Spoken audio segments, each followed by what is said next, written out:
You're listening to Packers Talk Network. Packers Talk. Do you want to experience the thrill of a Packers game at Lambeau Field? If so, be sure to get your game tickets from the longtime trusted source in Wisconsin, Ticket King. Visit their locations in Milwaukee and Green Bay, or just go to their website, theticketking.com. Again, that's theticketking.com. This is Titletown Sound. Prepare yourself for overwhelming intelligence. He's going to look like Gronk riding a unicorn carrying a lightsaber. I know how toast works. Clay Matthews, Squirrel Whisperer. Your squirrel naming game is not strong. The turd cheeseburger could come back. If one of us wants to pee on it, sure. I'm not bailing you out on that. I was acting unprofessionally. I'm just here to ruin things. Good day, mates. Welcome to episode 94 of Titletown Sound, the Kabir Baja B. Miller episode. Joining Bobbo on the show today is a man whose last name is Australian for metaphor. James Korsmo. James, how are you, mate? What the hell is happening right now? Terrific. And we have the man who said, during the 2 Crosby field goals, that's not a dagger, that's a dagger. Kristofco, how you doing, bloke? Shrimp on the Bobbo? Sounds good to me. It really does. On today's program, we ask the question, if you were a koala, which Packer would you most want to fall on? We take off our thongs and try on a pair of Crocs. And we discuss which Minogue is the best, Danny or Kylie. There's more than first one? Things... There is, mate. There is. But first things first, it's time for the sound off of the week. It's time to sound off. You're being conned. If you are a sports fan today, you're being conned. No, it's worse than that. You're being robbed. Even non-sports fans in the U.S. are being robbed on an annual basis. No, I'm not talking about the catch rule. By the way, Dez still dropped it. I'm not talking about $12 beers. I'm talking about stadium financing. You are paying for stadiums, stadia, across the country to fund billionaires and their toys. You're paying for rich men to have sports teams in the finest and most state-of-the-art arenas, and you barely have a say. With the Rams, Chargers, and now apparently the Raiders ready to move from their home markets to places where the grass appears greener, the issue of public funding of stadiums has once again hit the front page. The age-old argument is that teams need stadiums that are state-of-the-art to attract visitors, get them to spend money, and thus increase tax revenue. Owners, once they are finished with their Scrooge McDuck-like gold coin bath, argue that the benefit is to the city. More visitors equals more tax money. More tax money means the city can cover the cost of the stadium and still see a long-term profit. It's a win-win, really, right? No, not at all. The reality is that the tax revenue is never really going to increase a large amount because of a new stadium. Further, even when there is increased tax revenue, it really only helps a select few businesses at the cost of others. Jeffrey Dorfman tackled this issue in an article in the January 31st, 2015 edition of Forbes. In the article, he states unequivocally, governments should never finance a stadium with public money, as it is simply a subsidy to rich team owners and a few businesses that stand to benefit from the events held there. The first reality is that no matter the increased spending generated by a new stadium, the tax revenue actually realized from that increase will be a small fraction. If you buy dinner at a restaurant near the stadium, you've spent extra money. But the only benefit that the taxpayer sees, the little guys who actually paid for the stadium, is a small sales tax. It takes a lot of burgers purchased to generate enough tax revenue to pay for even one of those luxury boxes that the owners will sit in and mock the plebes in the bleachers eating, burgers. Second, even if there is increased tax revenue, it's not really increased because families have limited amounts of money. As Dorfman explains, a family going to a game isn't just finding new money to spend, they're using money that might have been used for other things. Instead of going to the movies and dinner a few times, they've used that recreation money to go to a game. So while they're spending money near the stadium, that just takes away from money that's spent elsewhere. Finally, What public financing of stadiums really does is to benefit the businesses near the stadiums at the expense of other local businesses. That family will no longer be able to spend their money at the movie theater because they're using it to watch the LA Rams not win. Why do politicians give in? Why do we give in? Simple. Prestige. The billionaire owners know that if they don't get the stadium they want in the city that they're in, someone else will finance it. They'll move. Or they will at least threaten to move. They hold their money-making franchise over us and warn us, sometimes explicitly, that if we don't pony up as taxpayers, some other gullible fan base will. If we won't pay, they'll walk. The city and the taxpayers of San Diego called Dean Spanos' bluff. Spanos is the owner of the Chargers, and while he has put a mediocre product on the field, he expected the taxpayers to foot the bill for a new shiny stadium. When they refused, he packed up the team abruptly, created a terrible logo, and moved them to LA. Politicians give in because no one wants to be the mayor who loses a major sports franchise. The owners know this and they'll use it against us. They get us to pay for their stadiums when we can't even dream of having the type of money they have. What can we do about it? Unfortunately, not much.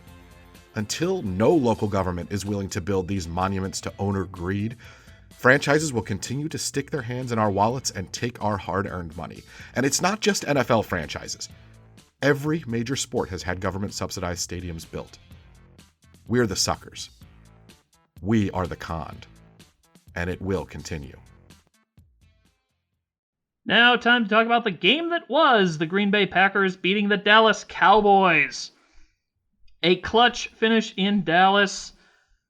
Huge win for the Packers. It felt like 5 games packed into one. I feel like I have aged terribly.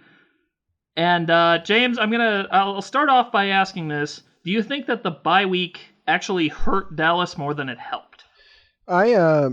First of all, I aged terribly well before the game, so I was ahead of the curve on that one. Second of all, I read an interesting stat before the game about the Cowboys. Every loss they had this year in the regular season either came after their bye or on extended rest. So one was after the bye, one was after their Thursday night game where they had 10 days off, and the other one was after another where they had like an extra day. So we kind of knew going in, or it kind of looked like going in, that was going to be an issue for them. I think the extra week combined with the fact that it was all the 2 major players on the offense are rookies. I think that didn't help at all. It just kind of let the nerves get in a little bit more and kind of throw them off their game a little bit. And they started out really slow because of that, I think. You can practice for anything for as long as you want, but it's not the same as game time. So I think veteran teams, I don't think it makes that much of a difference. But for younger teams like that, I don't think it helped them at all. I definitely think that you could see they were rusty, especially in the beginning of the game. They finally got their legs under them. It was almost too late. Turns out they were able to come back and at least tie it. But yeah, I definitely think the bye did affect them. I thought that you could see they were moving a little slower than they would have liked to. And especially when you're facing an offense, helmed by Aaron Rodgers, you better be ready to go. And I don't think they were quite ready. And I think their offense was a little sluggish as a result as well. So yeah, in this case, I don't know if the bye helped them. All right. Before we move on from Dallas here, because I want to talk about this game as much as possible. If you could hug a Packer right now, James, which one would it be? Would it be Mason Crosby, Aaron Rodgers, Jared Cook, Ripper? Who would it be? It would, if I'm restricted to only one hug, I'm never going to say anybody else but Aaron Ripkowski. It's just not even an option. I will hug him. But while I'm hugging him, I'm going to try to get a grab on at least 1 or 2 other guys. Some sort of extraneous, like octopus arm action in there somewhere and see what I can get. All right, Chris, how about you? So I'm going to hug first, then apologize to Mr. Mason Crosby. It was low a few seasons ago that I wrote that it was ridiculous that the Packers had stuck with him after his poor season, that he was just a kicker, that they're a dime a dozen, and that we should have moved on, that we should not have invested as much time and energy into a kicker as we did. I'm a man. I was wrong. Ted Thompson was right. It was worth sticking with Crosby, although at the time I thought it seemed ridiculous. But he hit the game-winning kick not once but twice, and he's been amazing since that poor season. He's been one of the best and one of the most automatic kickers in the league. And when you consider that he plays outdoors on that, parking lot, that ice skating rink most of the time, he deserves all the credit. And as that second game-winning kick snuck through just inside the uprights, I briefly felt embarrassment for having published that article, and then I lost my mind and my voice screaming, and I forgot all about it. Oh, good of you to admit you were wrong, but I mean, even I stayed on his bandwagon as long as possible, and even I had jumped off of it, so... No, I said a lot of horrible things about that man in 2012. I think we all did, but I actually, you know how Facebook has that thing that pops up with your memories or whatever? Uh-huh. Throughout the season, periodically, I'll get ones from 2012, and I am just mortified. So I'm gonna change my answer. I'm gonna get in line behind Chris to hug Mason Crosby. All right, I think it's fair to say we all owe that man a beer at the very least. I don't think he'll ever have to buy a beer again in the greater shouldn't. Milwaukee, Green Bay area, so that's good.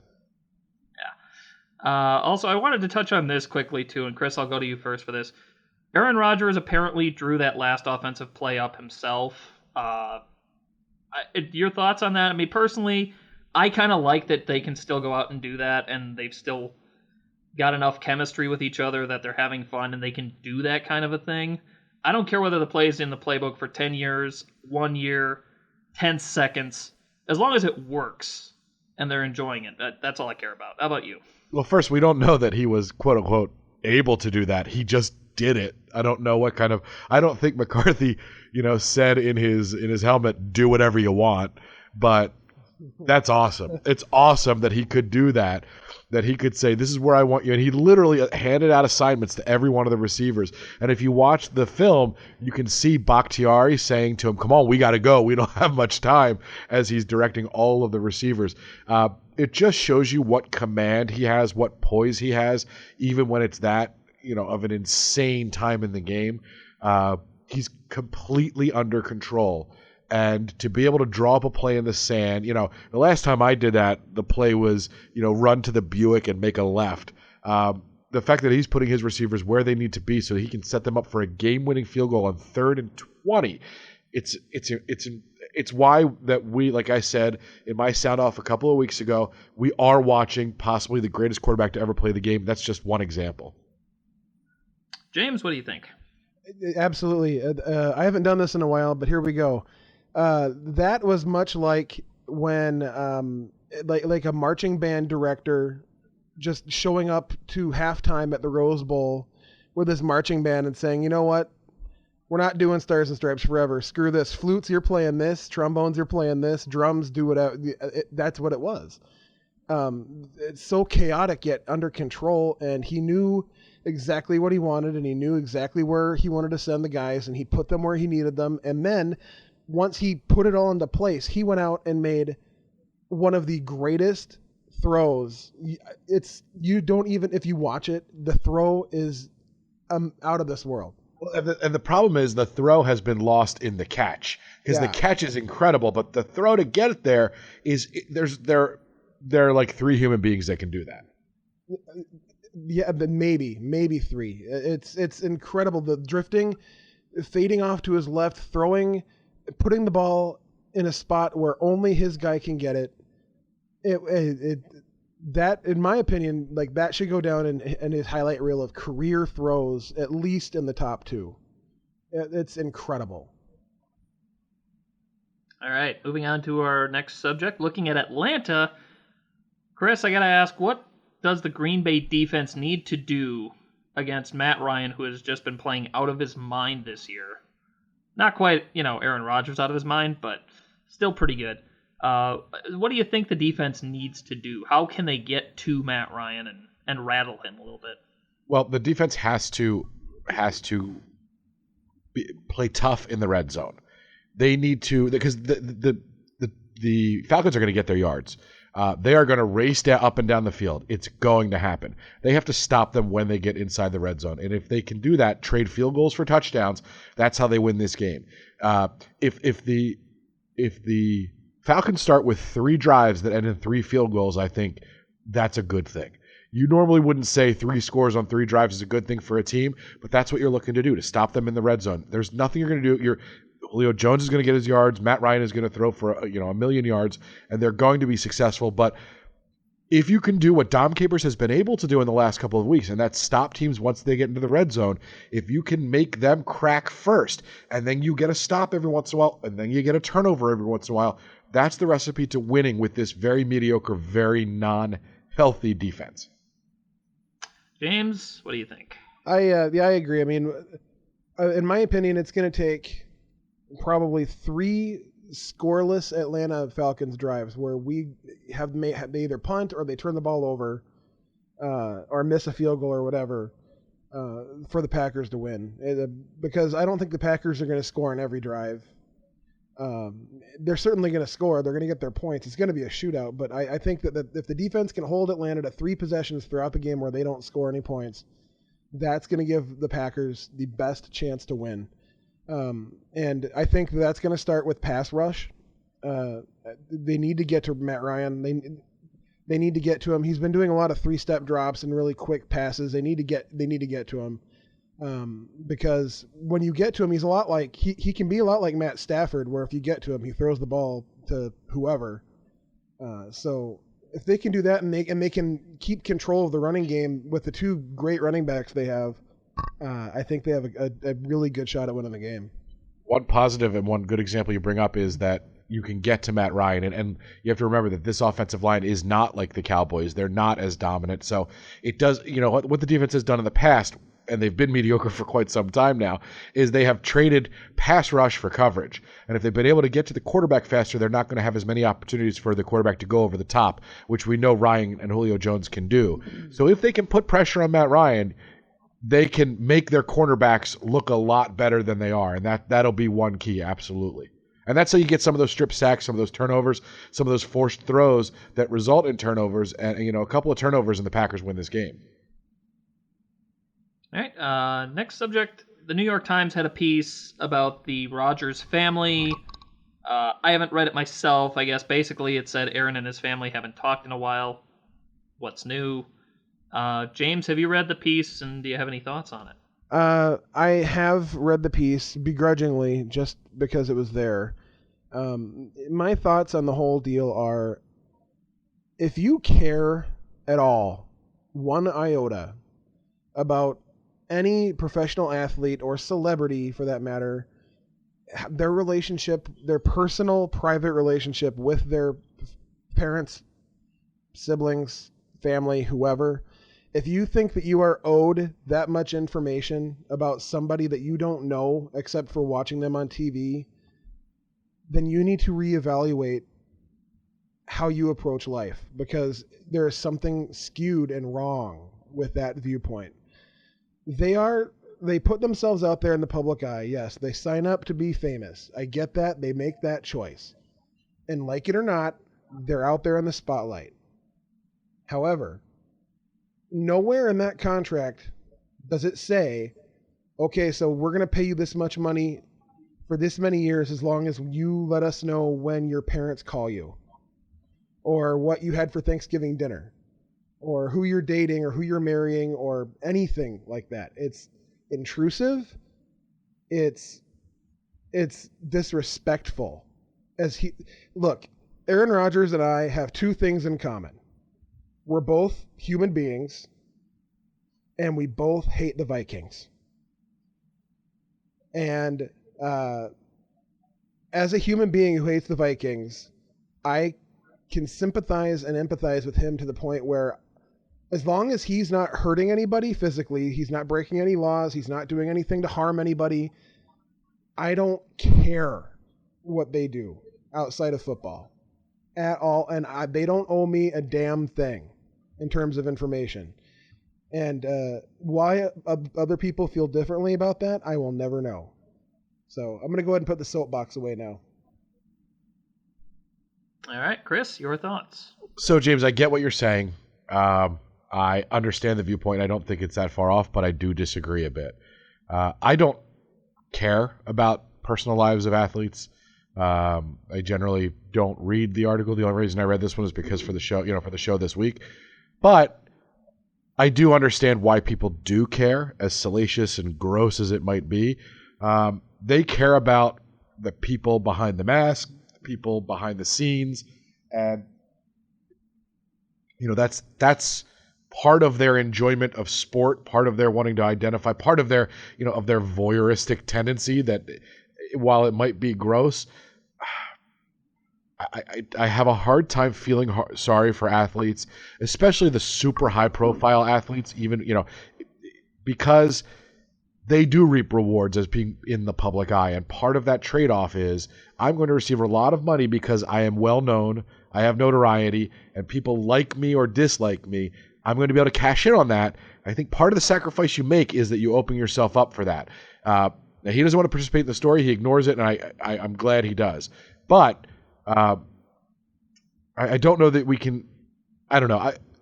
I don't like this stuff, but I also see the demonizing of the reporters that goes on as a result of it, and that kind of grosses me out too because, look, you guys, when I say you guys, I mean the general public, will eat up everything you want when it favors your opinion of the person. When you like the story or dislike the story and dislike the person, and then suddenly when it's our guy, I see all these outraged, and this isn't you, James, this is others I'm sure you're aware of, these outraged posts about hit pieces and the same people that are silent when the same articles go on about players from other teams. So while I am kind of disgusted by the subject matter, I understand people's interest in it, and I think it's kind of a trade-off of fame. I mean, I see where you're coming from. I get that.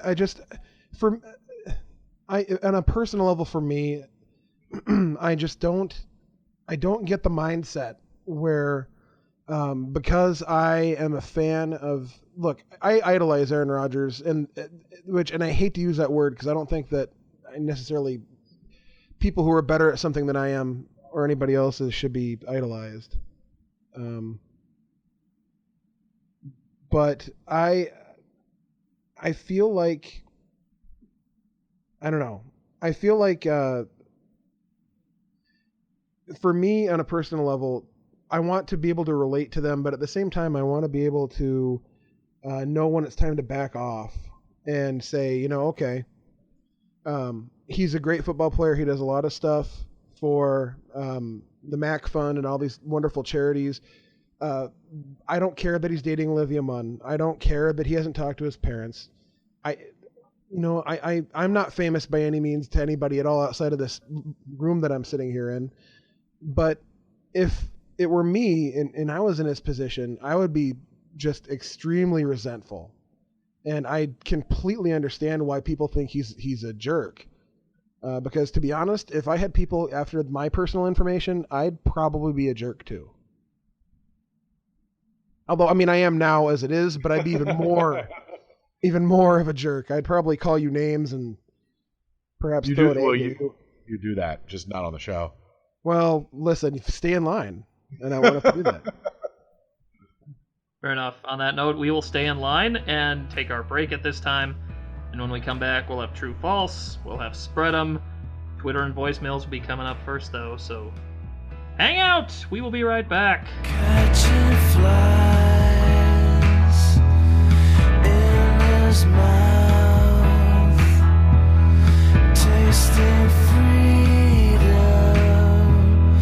while he does. Bobbo here once again to tell you about What's the Score? The Sports News Quiz. If you haven't checked out their podcast yet, I'll give you an idea of what you're missing. What's the Score is a sports trivia show quizzing listeners and panelists alike on the sporting news of the week. And sometimes they have shows dedicated to a single topic, such as the Super Bowl, or Christmas, or highlight championships.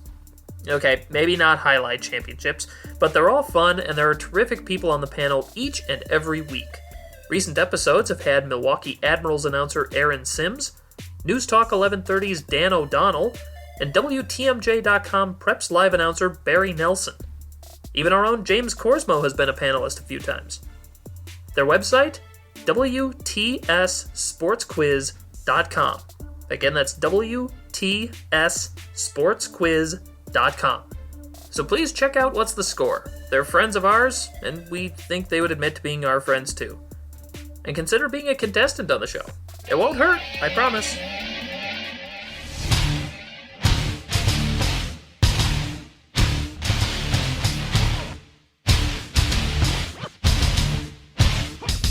Hey Titletown Sound listeners, as you've heard on the last few shows, we made a bit of a change. We're going independent, and we need your support.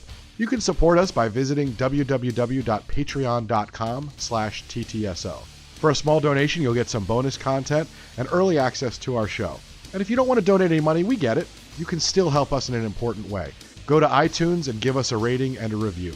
Your 5-star ratings really help the show and help us become more visible. So thanks for all your support. Keep downloading and listen for new episodes every week. They fix your brain when you were young. They fix your brain when you were young. They fix your brain, they fixed it before you knew the difference.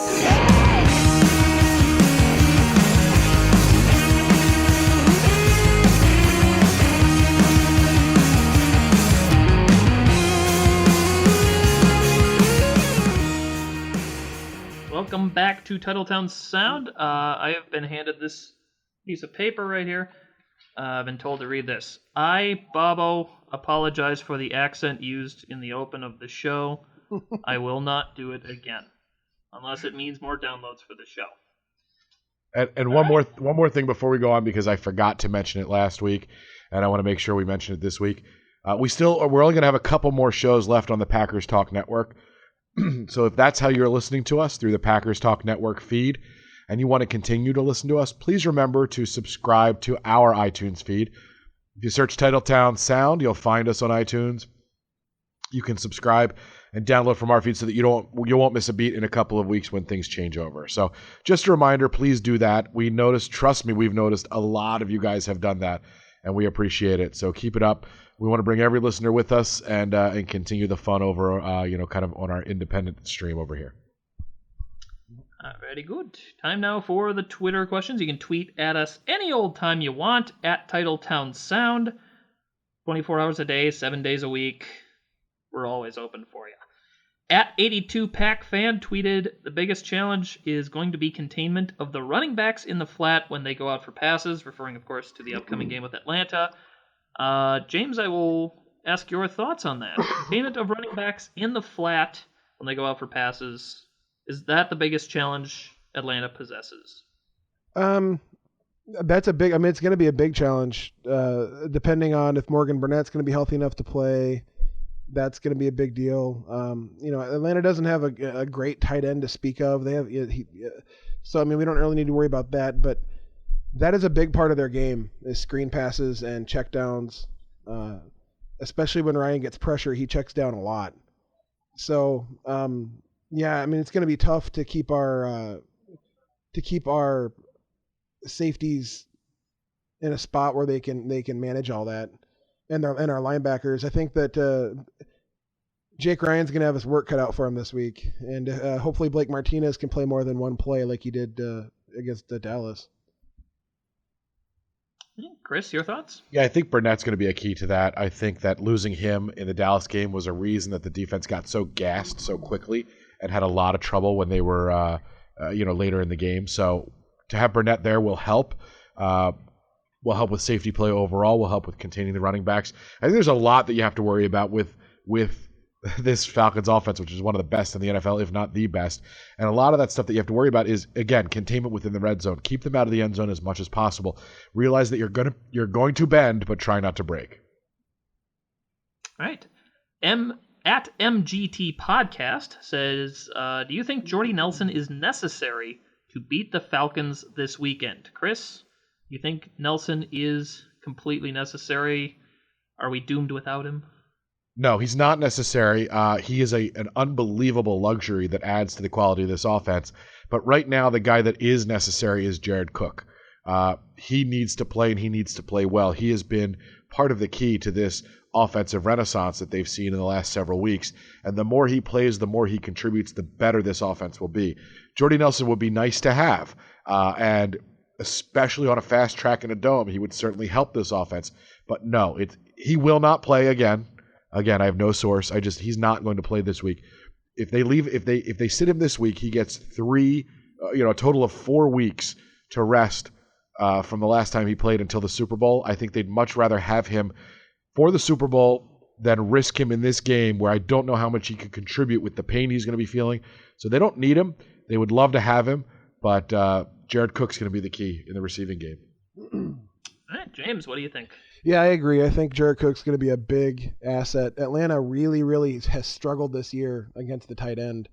They're in the bottom, I think, 3 or 4 teams against tight ends. So he's really going to be a big asset if he can come out and play well and bring the ball down. I think, honestly, this might be the game where we really are going to pound the ball on the ground a little bit, hopefully with between Montgomery and Ripper and maybe even Michael, who come in and play like he did against New York and get some yardage. I think that'll open a lot of things up in terms of the middle of the field. And not only that, but against a team that can just rip it and gun it like they can. When you win the time of possession battle, you start to win the game. You tire out that defense, and then even if Atlanta has a quick score, you come back and bring that defense back out on the field tired and exhausted, and you can keep pounding them. So, yeah, I think that's going to be really key. Yeah, time of possession is going to be a big, big, big deal this week because both these teams can score in a hurry. And the winner is going to be the team that can keep the ball out of the other team's hands for the longest, I think. But our biggest concern against Dallas was that they win the time of possession huge, with their ground game, and that was a big concern. It ended up not happening, but that's how we can be more effective against Atlanta. That'll happen when you give up 6 yards of rush to Ezekiel Elliott. Yeah. Yep. Our last tweet comes from @TotsMyGoats, asking a question actually about the offseason here. Who is a bigger re-sign priority, Jared Cook or Micah Hyde? And James, I will go to you first on that one. Cook or Hyde more important? I know, that's a tough question. Do I want to keep my arm or do I want to keep my leg? That's that is a difficult one. Jared Cook, I think, for now. Micah Hyde has been so good the last half of this season. The last 8 or 9 games, he's been probably the defensive MVP, I would think. I mean, he's just been out of this world. That interception he had this week, where it was obvious he had been watching game film and knew that screen pass was coming based on the formation. That was beautiful. I mean, that was great. But I think that the Packers have more depth when they're healthy in the secondary than they do at tight end. And I think they've discovered Richard Rodgers isn't necessarily going to be the man. He's not the answer for that position. So I'm going to say Jared Cook. Hey, Chris, Cook or Hyde? I'm going to agree with Cook. I think Micah Hyde is nice, but he's looked really good, especially because he's been forced into service where the defense was depleted, which has made him look even better. And he's played really, really well.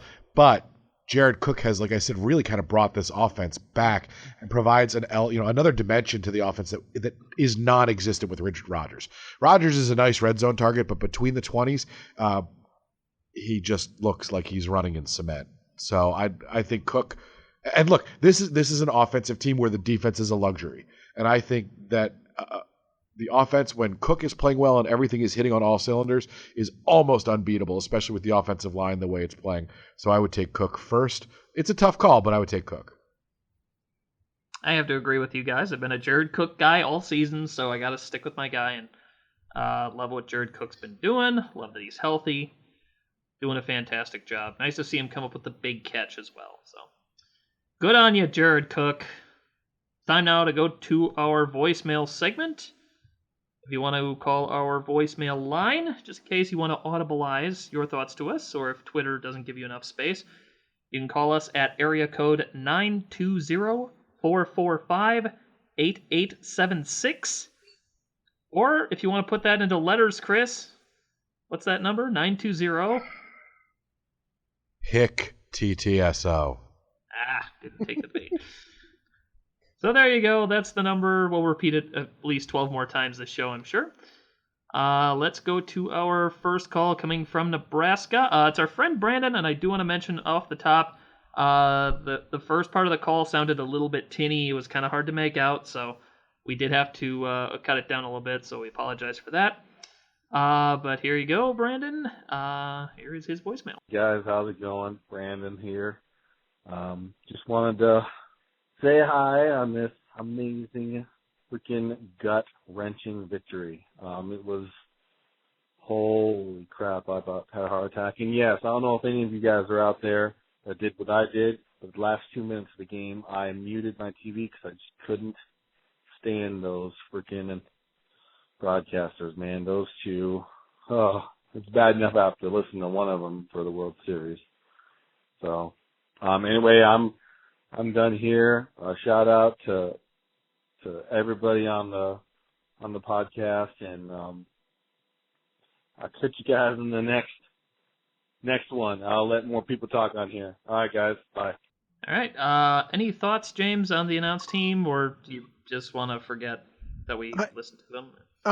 Here's the thing, okay? Like, this whole petition thing leading up, I don't understand it. They're not my favorite. They're not my go-to. I wouldn't, if you said, here, pick an announced team, any announced team, I wouldn't necessarily say, give me Aikman and Buck.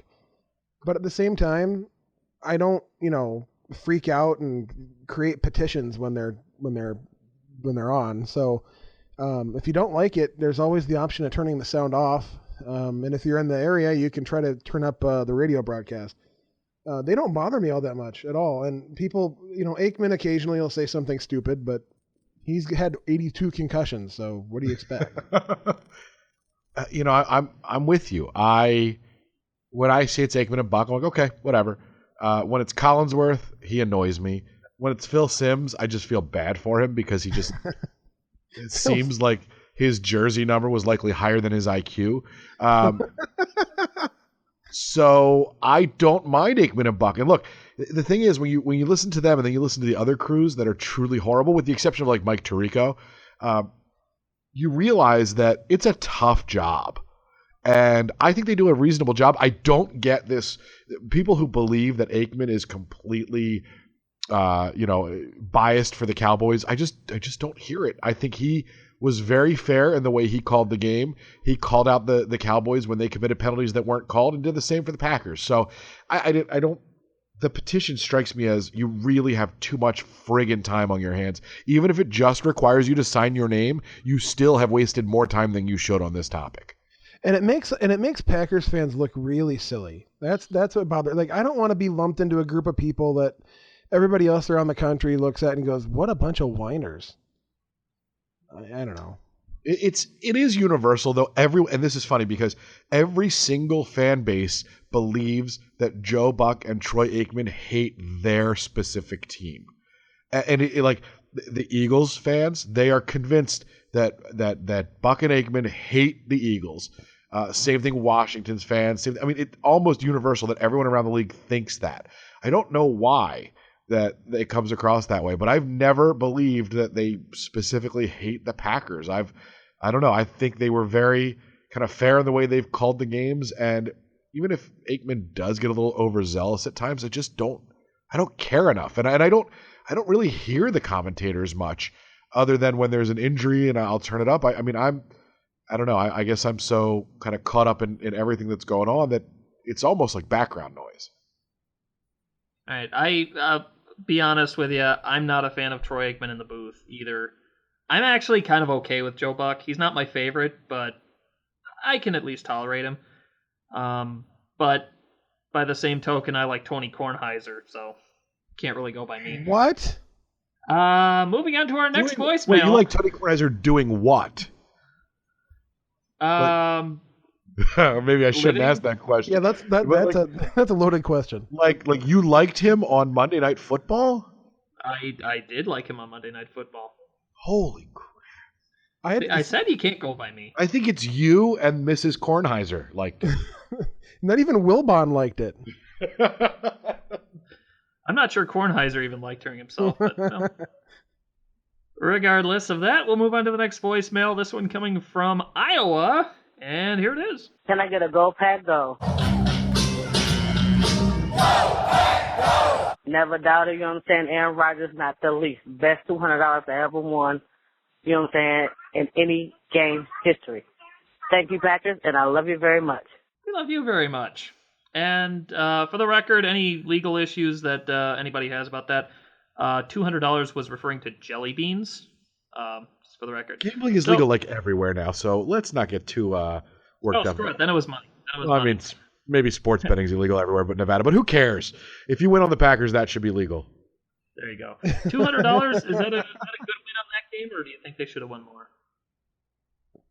Well, I predicted the Packers would win outright, and you should obviously always listen to me, so you probably should have bet a better part of your life savings. You didn't. That was your decision. You know, call it wise if you would like, but I just think it was short-sighted on your part. I mean, your kid's college education, it's $10,000 now, but it could be $20,000, but you just were too conservative. James, how about you? What do you think?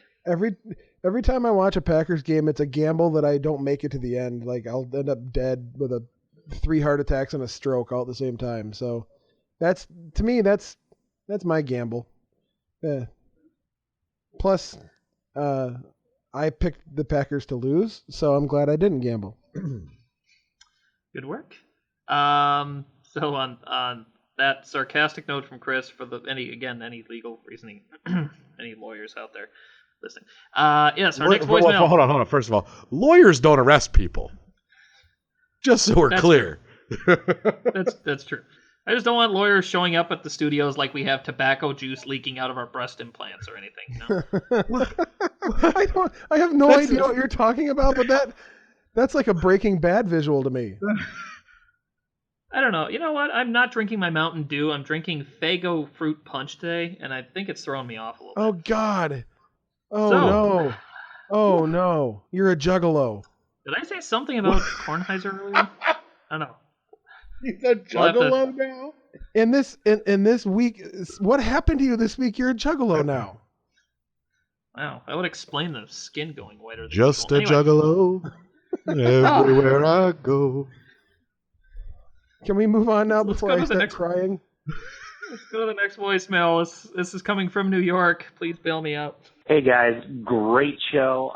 This is Bouncing Photons, KS Krug 21 on Twitter. I just got 3 letters, MVP. I don't care what Ryan did in the regular season. This guy, Aaron Rodgers, he is our MVP, and that's all that matters. I can care less if he actually gets the NFL MVP. He's our MVP. And all that matters is he gets the MVP for the Super Bowl. Bye. All right, James, thoughts on that? I've been taking heat on Twitter for the last, month. Because I've been beating the drum for Aaron Rodgers for NFL MVP hard. And apparently there's groups of people out there that just search for stuff they want to argue with and will just find things and argue with you or try to. And I've had quite a few of those people tweet me very angry things and things they'd like to do to my mom, and which I'm sure she would be totally fine with, to be honest. Yeah, Aaron Rodgers is the NFL MVP, and there's no getting around it. He just is. Because if you take him off this Packers team, they win 3 games, maybe. There's nobody else in the league that can do the things that he does. It's impossible. There's nobody, and if you tell me there is, I will have you committed because you're insane. There's nobody in the league that can do it. Matt Ryan is a great quarterback. At least he was this year. He's a fine quarterback. He's not Aaron Rodgers. He's not that good. He's not as good or valuable. All right, Chris, your thoughts on James's mom? Aaron Rodgers for MVP? It took me a while to come around because he did not play like an MVP for the first quarter of the season, half of the season. But the way he's played in this second stretch run is so unbelievable and so important to this team, and he is so responsible for every single victory from 4 and 6 that I don't know how you make a case for anybody else. If you want to point to statistics, I will tell you I don't give a rat's ass about statistics. They're very close. Let's look at the actual games that are being played. Look at what Rodgers does. Look what he's done and how he has turned this team, which was mediocre at best at the turn, into one of the favorites to win the Super Bowl now. Turned a team where its fan base, me included, believed the season was over, said off, kind of offhand that they could run the table, and then just friggin' did it. Matt Ryan has had an excellent year, and he has had an excellent season. But Aaron Rodgers is the MVP. He is the most valuable player. He has done things that other quarterbacks can only do in Madden. And that's why he's the best quarterback. That's why he's the MVP. And he will be any year that he plays as well as he's capable. All right. Moving on to our... we're going to have Papa K in just a second, but we have one more voicemail. Supposedly, the Iron Sheik called back in. Oh, boy. We had a call from him a few weeks ago. Iron Sheik with 3 R's and a silent Q. Legally, we can proceed. So let's see what the Iron Sheik had to say about this week's game. The Aaron Rodgers, number 1. He made the Dallas humble today. Mason Crosby, he put the Dallas Cowboys in camel clutch. Break their fucking back. Then he break their fucking neck. Make them humble. Mason Crosby, Iron Sheik class. Mason Crosby, he have all of the sex tonight. All of it. I love you. Goodbye.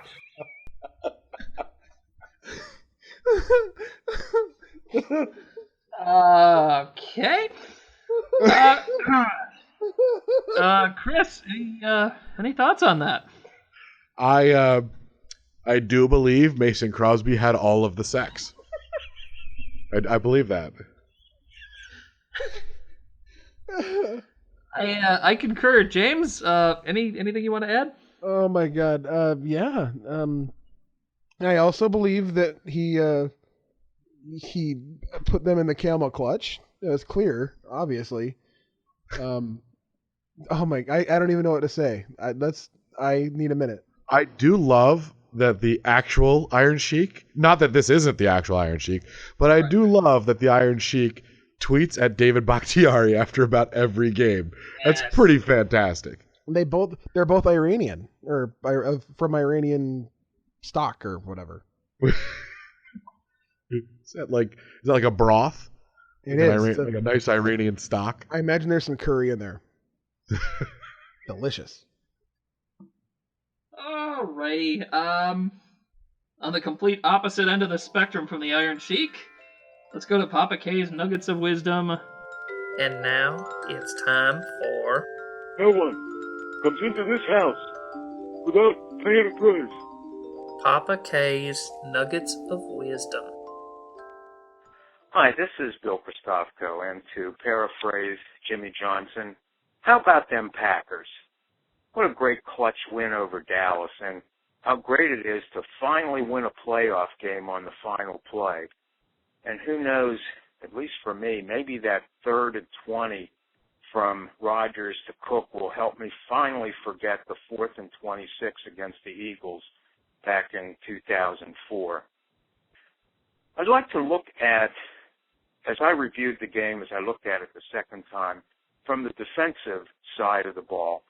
On offense, we saw how great Rodgers was, the offensive line, Jared Cook, Mason Crosby, all of the receivers. What a great game the offense played. But I'd like to offer a few comments about the defense. First of all, even though the defense was shorthanded by the loss of Morgan Burnett, Green Bay had yielded only 13 points through 3 quarters. Micah Hyde had a lot to do with that. He had a sack on the first Dallas possession that helped hold the Cowboys to a field goal rather than a touchdown. He had a tremendous pass defense on a deep ball during Dallas's second possession, which kept them from scoring. And then he had that alert interception on the Green Bay 19 to keep the score at 28-13 in the third quarter. Micah Hyde has been outstanding through the entire run that the Packers have had. And again, going back to that game against the Bears, he made that clutch play on the goal line, which kept the Bears from scoring the winning touchdown and forced them to kick a tying field goal, and it set up the Rodgers to Nelson pass that eventually set up the winning field goal by Mason Crosby. A second thing, well, Darius Gunner certainly had a tough game, but he did break up a pass to Des Bryant on the play that Morgan Burnett was injured. And that ball could have been a touchdown to Bryant. That was, from what I saw, maybe Gunter's best play of the game. The Packers held Dallas without a third down conversion through their first three possessions. Dallas started the game a little rusty, a little slowly, and the defense took advantage, and this helped the Packers get out to their early 21-3 lead. There was another key sequence before the half, and this is the fourth note that I'd like to make. Dallas had cut the lead to 21-10, and then Christian Michael treated the ensuing kickoff as if it were a live hand grenade, and the Packers were forced to start at their own 6-yard line. Dallas regained possession at midfield on the subsequent punt and moved to the Packer 15. But on third down, Joe Thomas batted down a pass intended for Jason Witten in the end zone, and Dallas had to settle for a field goal. So it was 28-13, and the Packer defense was certainly respectable through the first three periods. And then in the fourth quarter, the soft defense, the prevent defense, or whatever you might want to call it, reared its ugly head. And the worst example to me was the Packers are up 28-13. It's 3rd and 14 at the Packer 21-yard line. The Packers rush 3. It seemed like they had about 5 guys lined up on the goal line. Well, Jason Witten caught a 15-yard pass for a 15-yard pass for a first down, and it was basically uncontested. That was really irritating to see. It looked like almost a give up. Why a 3-man rush? Because Nick Perry had sacked Prescott on a previous play. That helped Dallas get right back in the game because on the next play, Witten caught a touchdown pass to make it 28-20. Just like the Bear game, the Packers had frittered away, or were in the process of frittering away, a big fourth quarter lead. Guys were making catches uncontested, and the middle of the field again seemed to be wide open. Fortunately, Nick Perry came through with a key play on 3rd and 2. With 41 seconds to go, Clay Matthews blitzed Dak Prescott, and the subsequent pass was knocked down by Nick Perry. Des Bryant looked like he was open in the middle of the field. If Perry doesn't make that play, the Packers could well have lost. Dallas had a timeout left. They could have gone for and scored the touchdown rather than a field goal. So that was a huge play. So there were certainly positives in the Packers' defense on Sunday. It's going to be really tested in Atlanta. We know this resilient team has heart. How much is left in the tank? We'll find out on Sunday in Atlanta in the NFC Championship game. It's certainly fun to watch this team. Really grown to love this team. And go Pack Go. We hope it's on to the Super Bowl. Thanks. Good night. Fantastic. Thanks again to Papa K for the voicemail. And Chris, as usual, we will ask your thoughts on your dad's comments. I think the one play he brought up, which I'd lost in the euphoria of winning the game on the last play, is that 3rd and 14, which is so irritating and so Dom Capers. It made me not regret every time I have called for his head, even though they've been successful as of late. Because what Capers did there was the pass rush was finally getting home. It was finally effective. On one of the last few downs, they had sacked Prescott. And even despite the fact that the defense is being effective because of the pass rush, we're going to rush 3? Not even 4? Like, come on. Give me the cursory 4-man rush. But instead they rush 3, and no one comes close to Prescott. He finds Witten over the middle, first down, a 15-yard gain. It was like they had just surrendered the 14 yards and were just going to contest that last half a yard, and it was so irritating. When something is working, why do we have to turn away from it? That is so Dom Capers, and that's why he to this day, no matter how good they are, he will irritate and annoy me, and I will want him fired every other week because he always does something like that in a clutch spot. All right, James, your thoughts? Yeah, I completely agree. That was the play that really.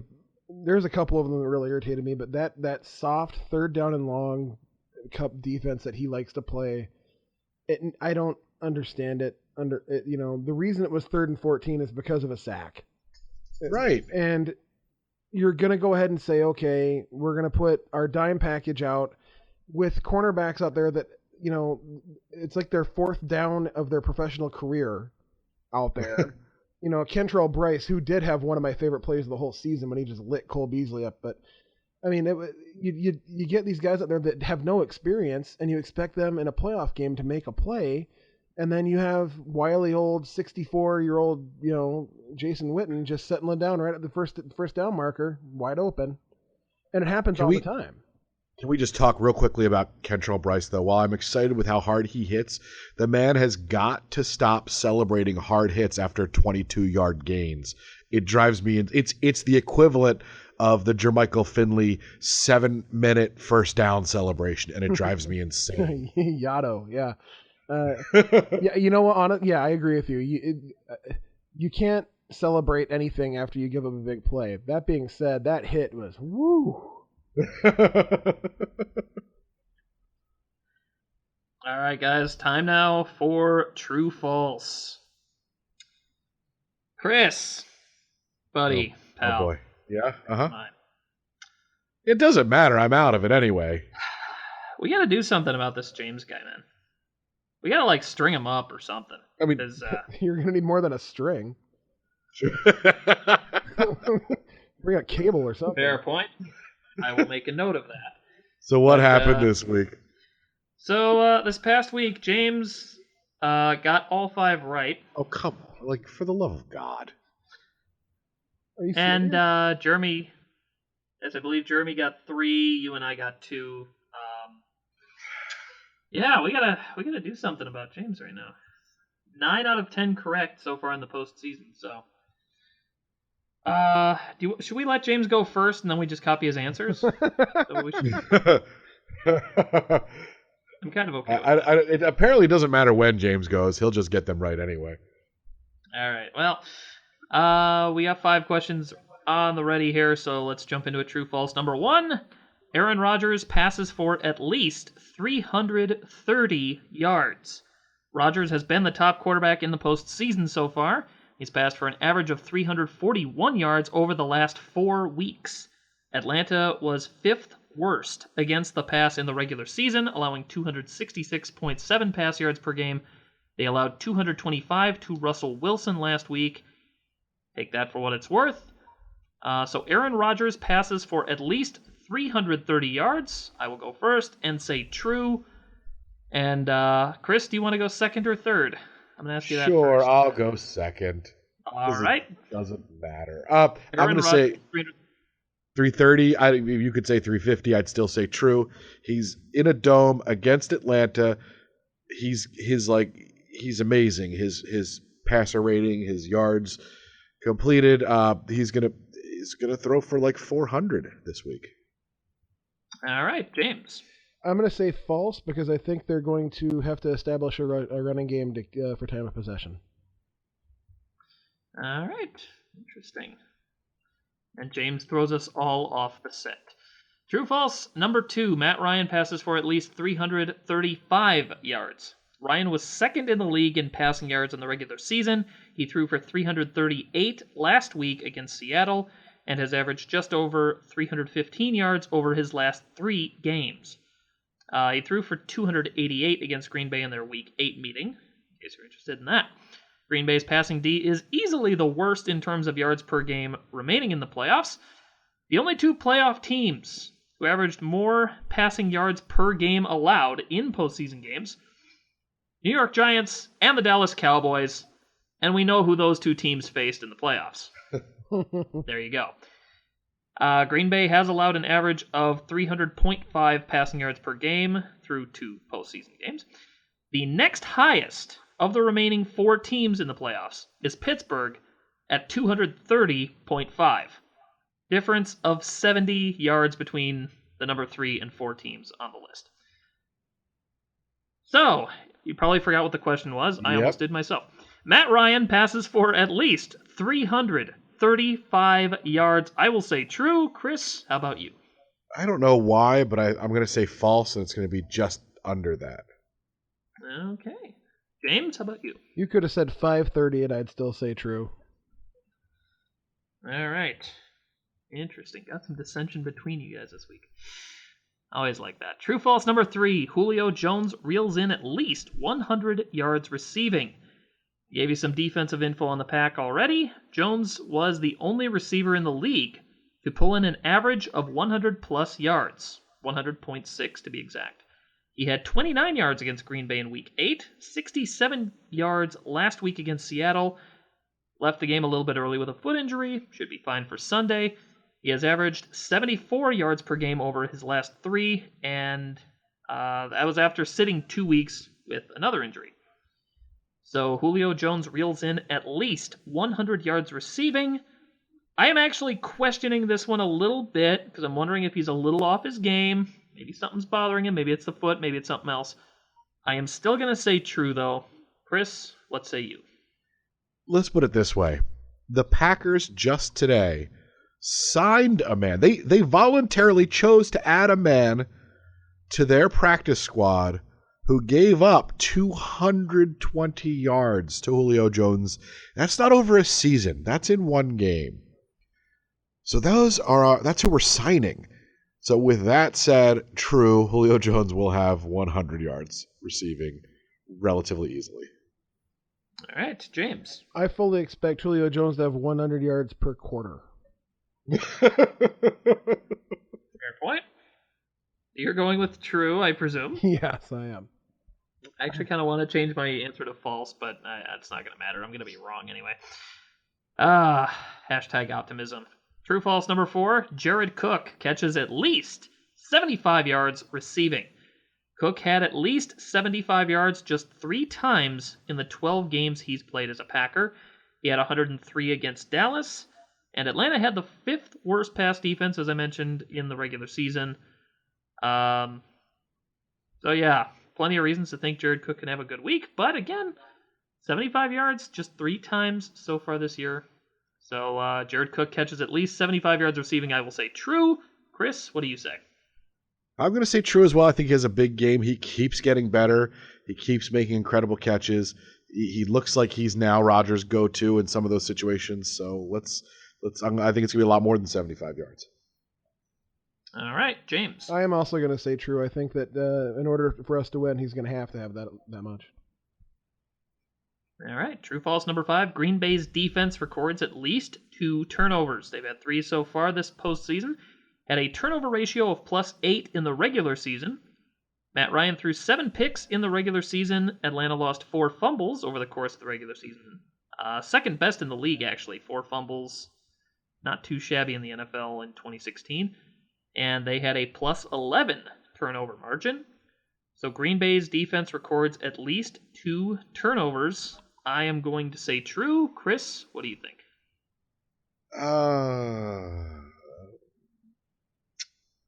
I'll say true. I don't know why. They've been opportunistic. Micah Hyde apparently watches a lot of game film. So, yeah, true. All right, James.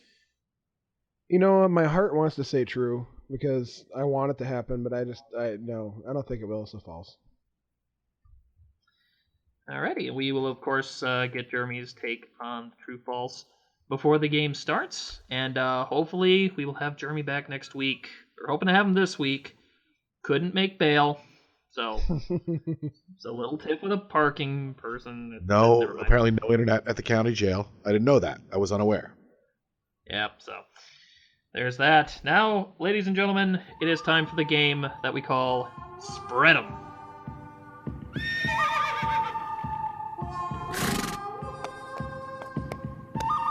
Go on ahead and spread them.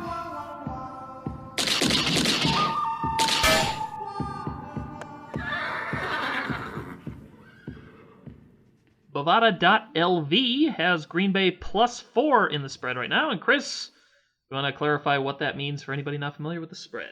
Sure, the Packers are 4-point underdogs. If you bet, or you pick the Packers, I should say, you believe they will either win the game outright or they will lose by by 3 or less, I should say, less than 4. So you add 4 points to their score at the end, and you determine who's the winner. If you pick the Falcons, you believe that they will win by 5 or more. 4 is a push.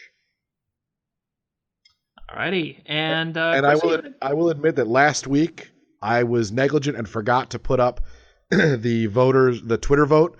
But since Twitter has picked the Packers every single week, let's assume they would have picked them anyway and give them the win for last week.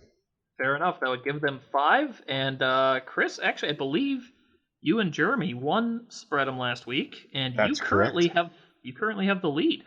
That's right. How's it feel, James? And well, I'll get you this week.